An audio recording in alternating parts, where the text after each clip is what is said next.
Today we're going to learn how to graph an equation that has three dimensions, that has three variables to it. So if we take a look at this equation, we've got 5x and 8y and 10z, and it's equal to 40.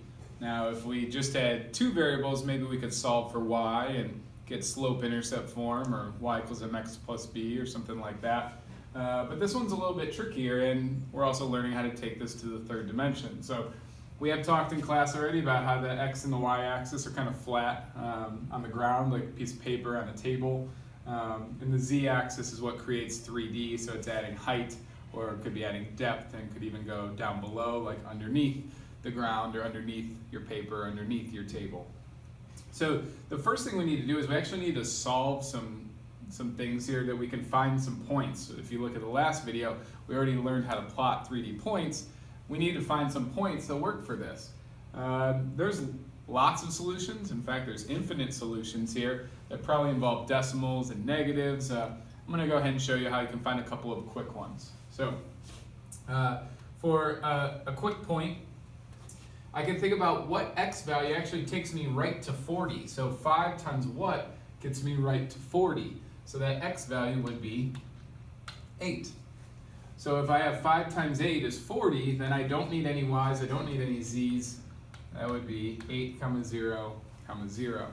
That is called the x-intercept. It's still x, 0, 8, 0, which is the x-intercept. And there is no z, there is no third dimension that comes off the paper. So it's still like Algebra 1, 8, 0. Go over 8, you don't go up anything. So we got 1 point there just by thinking what x takes us directly to get to 40. Well, we can do that strategy for the y-intercept as well. 8 times what gets me right to 40. So basically what I'm setting up is I don't want any x, I don't want any z. What is the y value that takes me right to 40? So 8 times 5. And that is my y-intercept, 0, 5. And then I don't come off the paper to do that third dimension. Now for the z, this one is just following along the same thing. If we have no x, if we have no y, what would the z be? So we're looking at 0, 0, something. So 5 times 0 is 0, 8 times 0 is 0, 10 times what gets me to 40? That would be a z of 4. So what we're going to do is we're going to go ahead and plot these points. I'm going to keep the x and the y flat. I'll make the z our 3D axis coming off the paper. Here's the x. Here's the y. And I'm just going to go ahead and plot these 3 points. Might be a little bit different from yesterday. I'm not going to trace along anywhere because I don't have to trace any y or z here. I just need to find 8 on the x-axis. So go to the x-axis, 1, 2, 3, 4, 5, 6, 7. There we go. There's 8. And then I don't go for the y, I don't go for the z. So that one, checked off. Here's another point, another solution. Remember, there's infinite solutions to this. I don't go anywhere for the x, but I do go 5 for the y. So I'm going 1, 2, 3, 4. There's 5 for the y. I don't need any z. So there's another solution. I'm going to find the last solution, which is no x, no y, up 1, 2, 3, 4 for the z value. Just like you learned in Algebra 1, you connect the points on a graph because there's lots of other solutions there.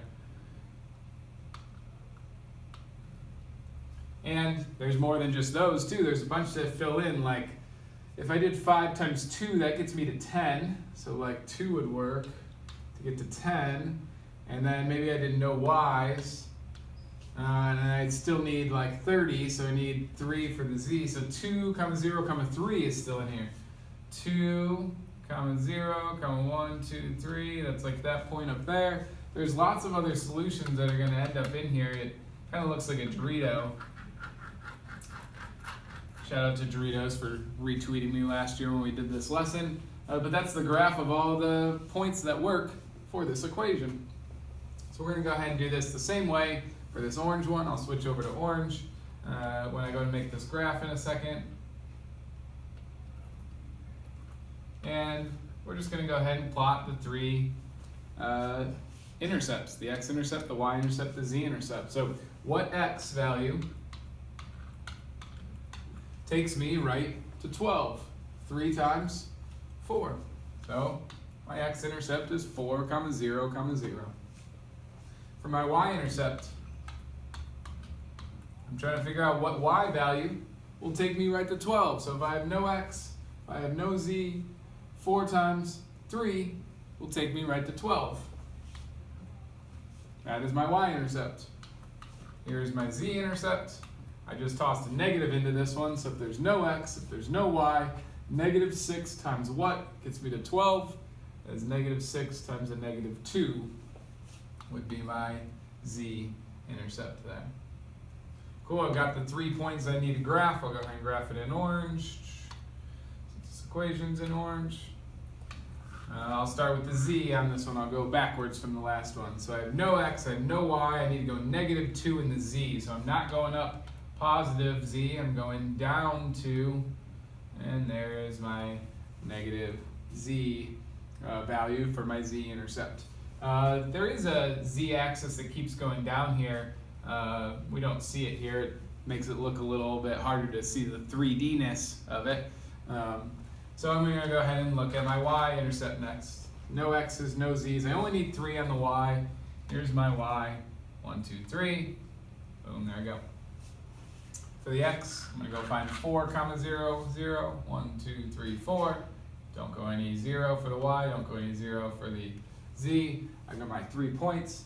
Now I just got to go ahead and connect them and make sure they look like that little Dorito. It is not in the same line. It is that little triangle. Actually, in existence, in real life, this is a plane, a flat surface. So it's actually kind of like a Dorito chip. You got 3 points in the corners and a lot of points that you could fill in flat in between. So that's how we would go ahead and graph and find the key points for this 3D equation.